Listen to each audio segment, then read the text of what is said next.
ಎಲ್ಲರಿಗೂ ನಮಸ್ಕಾರ. 8ನೇ ತರಗತಿಯ ಸಮಾಜ ವಿಜ್ಞಾನ ಪರಿಷ್ಕೃತ 2024 ಇತಿಹಾಸ ವಿಭಾಗದ ಅಧ್ಯಾಯ ದಕ್ಷಿಣ ಭಾರತದ ರಾಜವಂಶಗಳು, ಶಾತವಾಹನರು, ಕದಂಬರು, ಗಂಗರು. ಈ ಅಧ್ಯಾಯದ ಅಭ್ಯಾಸದ ಪ್ರಶ್ನೋತ್ತರಗಳನ್ನು ಈ ವಿಡಿಯೋದಲ್ಲಿ ನೋಡೋಣ. ಮೊದಲಿನ ವಿಡಿಯೋಗಳು ನಿಮಗೆ ಬೇಕು ಅಂದರೆ ಡಿಸ್ಕ್ರಿಪ್ಷನ್ ಬಾಕ್ಸಲ್ಲಿ ಲಿಂಕ್ ಇರುತ್ತೆ, ನೋಡ್ಬೋದು. ಕೆಳಕಂಡ ವಾಕ್ಯಗಳನ್ನು ಸೂಕ್ತ ಪದಗಳಿಂದ ಪೂರ್ಣಗೊಳಿಸಿ.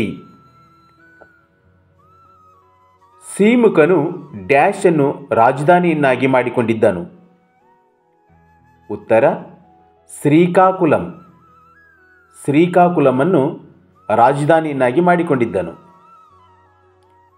ಹಾಲನ್ನು ಬರೆದ ಗ್ರಂಥ ಡ್ಯಾಶ್. ಗಾಥಾ ಸಪ್ತಸತಿ. ಹಾಲನ್ನು ಬರೆದ ಗ್ರಂಥ ಗಾಥಾ ಸಪ್ತಸತಿ.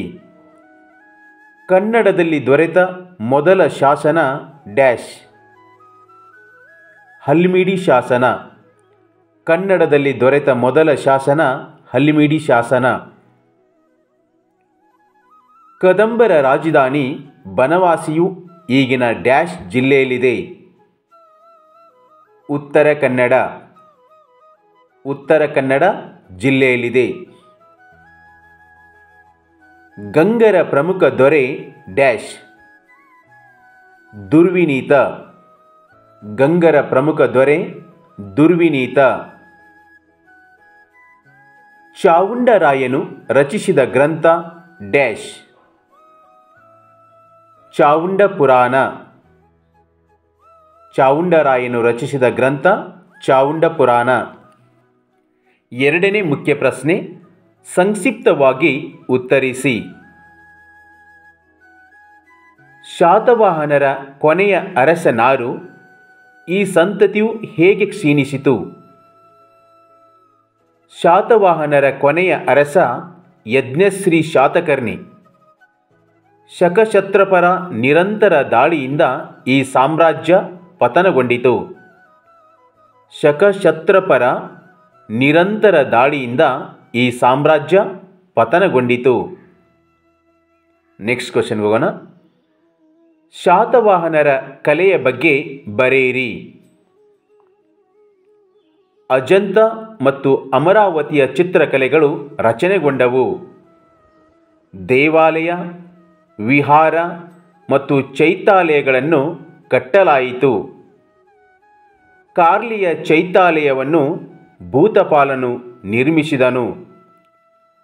ಕಾರ್ಲಿಯ ಚೈತ್ಯಾಲಯವನ್ನು ಭೂತಪಾಲನು ನಿರ್ಮಿಸಿದನು. ಓಕೆ, ನೆಕ್ಸ್ಟ್ ಕ್ವಶನ್ ನೋಡೋಣ.